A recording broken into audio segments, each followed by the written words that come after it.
देवी सर्वभूतेषु शक्तिरूपेण संस्था नमस्तस्यै नमो नमः। ओम साई राम मित्रों, आज का ब्लॉग आप सभी हमारे साईं परिवार के लिए विशेष लाभकारी और कल्याणकारी है, क्योंकि आज के ब्लॉग में हम अपने साईं परिवार के लिए बहुत ही विशेष उपाय लेकर के आए हैं। जो यह नवरात्र का समय चल रहा है, इसमें ऐसी मान्यता होती है कि नौ निधि को प्राप्त करने के लिए नौ शक्तियां इस समय में नवरात्र में धरा पर विराजमान होती हैं, पृथ्वी पर विराजमान होती हैं। ऐसे समय में इन नौ शक्तियों की साधना की जाती है और ऐसे समय में हमारे घर की जो माताएं बहनें स्त्रियां हैं, ये क्या करें, इसी उपाय को करें जो आज हम उपाय लेकर के आए हैं। इस उपाय को करने से क्या क्या लाभ है, पहले तो ये जान लें। देखिए, जिनके घर परिवार में संतान की प्राप्ति में दिक्कत हो रही है, उनके लिए लाभकारी है। जिनके यहाँ बच्चियाँ शादी योग हो गई हैं और उनकी शादियों में प्रॉब्लम आ रहा है, समय लग रहा है, वो भी कर सकती हैं। जिनके दाम्पत्य जीवन में कुछ गड़बड़ी चल रहा है, वो कर सकता है। जिनका पति बहुत ही एफर्ट कर रहे हैं बिजनेस हो या जॉब के लिए और उनको प्राप्त ना हो पा रहा हो, उनका अपना कैरियर शेप ना ले पा रहा हो, वह माताएं बहनें इस नवरात्रि में एक बहुत ही छोटा सा उपाय है। मात्र एक दिन, नवरात्र के 9 दिन में किसी एक दिन आप कर दें। ये उपाय मैं कहता हूँ आपके परिवार का दुर्भाग्य समाप्त हो जाएगा। और संकल्प के साथ इसको माताएं बहनें करें माँ दुर्गा के सम्मुख। आपको लेना क्या है, सबसे पहले आप क्या करें कि नहा धो करके एकदम स्वच्छ हो जाएं। माता का जो भी आप पढ़ती हैं, जो चाहे जो है दुर्गा सप्तशती पढ़ती हों, जो भी पूजा करती हैं, वह पूजा आप कर लें। पूजा करने के बाद एक काम कर लेना है आपको। पूजा करके समय ही यह चीज़ें आपको इकट्ठा करके पहले रख लेना है। क्या लेना है, सबसे पहले आपको लेना है नारियल। एक नारियल ले लीजिएगा, क्योंकि नारियल को हमारे वेदों में भी नारिकेल बोला गया है और नारियल माँ दुर्गा का जो स्वरूप लक्ष्मी का है, माँ लक्ष्मी को नारियल का ही प्रतीक माना जाता है और नारियल उनको अति पसंद है। तो नारियल आपको लेना है, लाल चुनरी में इसको लपेट ले लीजिएगा और उसके ऊपर 7 बार जो है, जो कलावा आता है रक्षा सूत्र, इसको आप लपेट दीजिएगा और एक मंत्र बोलते हुए आप लपेटिएगा, ओम ऐं ह्रीं क्लीं चामुंडाय विच्चे। अपना संकल्प सबसे पहले जिस उद्देश्य से आप यह संकल्प करने जा रही हैं और ये दान के लिए करना है, पहले ध्यान दीजिएगा। तो ये एक तरफ रख लीजिए 7 बार लपेट करके, मतलब सबसे पहले नारियल के ऊपर लाल चुनरी लपेटिए, उसके बाद 7 बार कलावा या रक्षा सूत्र जिसको बोलते हैं वो लपेट लीजिए, ओम ऐं ह्रीं क्लीं चामुंडाय विच्चे बोलते हुए एक तरफ रख लें। उसके बाद आप लावा जो आता है, मखाना का जो दाना आता है, जो बड़ा बड़ा होता है, आपने देखा भी होगा, मैं स्क्रीन पर दिखा दे रहा हूँ, ये ले लीजिए। कुछ रुपए के सिक्के इसमें 11 रुपये, 21 रुपये, 51 रुपये आप इसमें डाल दीजिए। ये डाल करके आप रख दें। उसके बाद आपको लेना क्या है, सुहाग की सभी वस्तुएं। सुहाग की सभी वस्तुएं किस प्रकार की रहेंगी, लाल कलर का, क्योंकि माँ दुर्गा को रेड कलर की सुहाग की वस्तुएं बहुत ही प्रिय हैं। तो आपको लेना क्या है, लाल चुनरी ले लीजिए, लाल चूड़ी ले लीजिएगा, माँ दुर्गा को लाल चूड़ी अति प्रिय है, लाल सिंदूर ले लीजिएगा और सभी प्रकार का मेकअप का जो भी सामान होता है, मेहंदी है, क्रीम है, पाउडर है, जो चीज़ें, इसको दान करना। एक थाली छोटी सी ले लीजिएगा मार्केट से, कोई भी थाली, उसमें सजा के रख लीजिए, थाली सहित इसको दान कर दीजिएगा। करना कैसे है, तो यह सब रख लीजिए। रखने के बाद आपको करना क्या है, एक दीप प्रज्वलित कर लीजिए माँ के सम्मुख। माँ की जो विधि विधान से पूजा है, तो आप चढ़ाइएगा गुड़हल के पुष्प।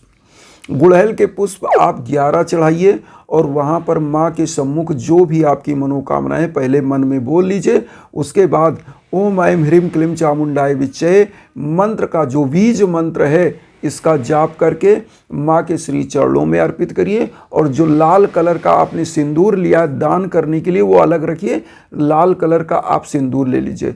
7 चुटकी सिंदूर माँ के श्री चरणों में गिरा दीजिए, लगा दीजिए, अर्पित कर दीजिए। और उसके बाद आप जो माताएं बहनें सुहागन हैं, इस सिंदूर को अपने सुहाग के लिए, उनके अपने दाम्पत्य जीवन की रक्षा के लिए अपने मांग में भी लगा सकती हैं, क्योंकि माँ का दिया हुआ यह प्रसाद होता है।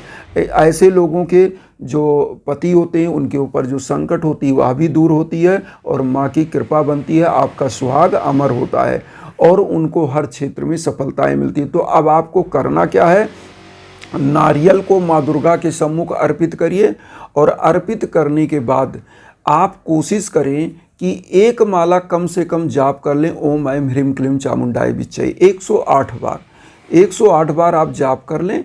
और उसके बाद जो दान की यह वस्तु है, चाहे तो नवरात्र के 9वें दिन, चाहे किसी भी बीच में किसी भी दिन, आप किसी मंदिर में किसी पंडित जी को दान कर दीजिए। जो जिनकी शादीशुदा पंडित होंगे उनकी पत्नी, उनके घर की जो महिलाएं इस सुहाग की वस्तुओं को जितना यूज करेंगी, जितना वह प्रसन्न होंगी, उतना माँ दुर्गा की कृपा आप पर बरसेगी और माँ दुर्गा भी प्रसन्न होती हैं। तो आपकी मनोकामनाएं सिद्ध होने लगती हैं, आपके युवा बच्चे बच्चियां सफल होते हैं। आपकी बच्ची अगर जिनकी शादी में दिक्कत है तो माँ दुर्गा कात्यायनी का रूप मानी जाती है और कात्यायनी की ही पूजा होती है शादी के लिए, क्योंकि जो रुकी हुई शादी इसमें सौभाग्यवर्धन का उपाय होता है और सौभाग्यवर्धन में कात्यायनी माँ का ही पूजा किया जाता है। तो मैं आप सभी लोगों से यही कहूँगा कि अगर आपकी बेटी की शादी नहीं हो रही है तो यही उपाय है। आपके पति का अगर बिजनेस या कोई भी चीज़ का घाटा लग रहा है तो सुहाग की इन्हीं वस्तुओं को आप दान करें। जो भी स्त्रियां माताएं बहनें हैं वह दान कर सकती हैं। इस उपाय को कुंवारी लड़कियां भी अपनी शादी के लिए पूरी चीज़ों की व्यवस्था करके माँ को अर्पित करके एक माला ओम ऐं ह्रीं क्लीं चामुंडाय विच्चे मंत्र का जाप करके और किसी भी मंदिर में किसी ब्राह्मण को, किसी महिला को, सुहागन महिला को आप दान कर दीजिए तो आपकी शादी का रुकावट भी दूर होता है। और इस उपाय को करने से दाम्पत्य जीवन में जो दिक्कत है वह भी दूर होती है। संतान प्राप्ति के लिए भी यह अति उत्तम है, क्योंकि माँ दुर्गा जब प्रसन्न होती हैं तो संतान की प्राप्ति भी होती है। और लाल पुष्प जब अर्पित करें, जिनको संतान की दिक्कत है प्राप्ति की, तो लाल पुष्प जो अर्पित करें उसमें अपनी कामना कर लें। ओम ऐं ह्रीं क्लीं चामुंडाय विच्चे बोल करके माँ का जो बीज मंत्र है, और गुड़हल का पुष्प माँ को अति प्रिय है। और जो आप घी का दीप या तिल के तेल का जो है दीप जला रहे हैं या सरसों के तेल का दीप जला रहे हैं, अखंड ज्योति जला रहे हैं, उसमें 2 फूल लौंग आप यही बोलते हुए, अपनी मनोकामना बोलते हुए डाल दें और इसको प्रज्वलित होने दें। 1 लोटा जल रखें, दीप को पूरे घर में दिखा दें और लोटे का जल पूरे घर में छिड़क दें। माँ की कृपा आप पर बरसेगी और आपकी हर मनोकामनाएं सिद्ध होंगी। बहुत ईजी उपाय है। सुहाग की वस्तुएं लेना है, नारियल लेना है, नारियल के ऊपर 7 बार अपने संकल्प बोलते हुए अपने मन में कामना करिए। जो कामना आपकी है एक चुनरी लपेट के 7 बार उस पर कलावा या रक्षा सूत्र लपेट के या सभी चीज़ें सुहाग की वस्तु में रख करके दान कर दीजिए। इसको दान करने से जब नारियल का दान होता है तो आपके घर की निर्धनता दूर होती है। नारियल देवी लक्ष्मी का प्रतीक माना जाता है और माँ लक्ष्मी को नारियल अति प्रिय है। तो ये उपाय करें। और एक चीज़ मैं और कहूँगा कि जिन बंधु बांधवों को किसी भी प्रकार की दिक्कत है, घर में कष्ट है, रोग दोष कलेश विकार घेर रहा है, निर्धनता आ रही है, शादी ब्याह बच्चों का देर में हो रहा है या उनको शादी हो नहीं पा रही है, फिक्स होके कट जा रहा है, या काम में बाधा आ रही है, सफलताएं नहीं मिल पा रही बच्चों को, संतान प्राप्ति में दिक्कत, उनके लिए यज्ञ याजन हवन होता है। उसके लिए हमारे इंस्टाग्राम का लिंक हम वीडियो में देते रहते हैं, आप उस पर संपर्क करिए। हमारे लायक जो संभव है निश्चित रूप से हम आपको राय देते हैं। आपके लिए यज्ञ याजन का संकल्प होता है तो हम करते हैं और उससे आपका कल्याण होता है, वह ऊर्जा आप तक जाती है, निश्चित रूप से कल्याण होता है। तो इन्हीं भावनाओं के साथ एक चीज़ कहेंगे कि वसुदेव कुटुंबकम की जो भावना हम लेकर चल रहे हैं उसमें आप सभी लोग चैनल को सब्सक्राइब करके अपना आशीर्वाद दीजिए। उन साईं भक्तों तक वीडियो को जरूर शेयर करिए जो किन्हीं कारणों से कष्ट में, दुख में। इसी भावना के साथ ओम साई राम।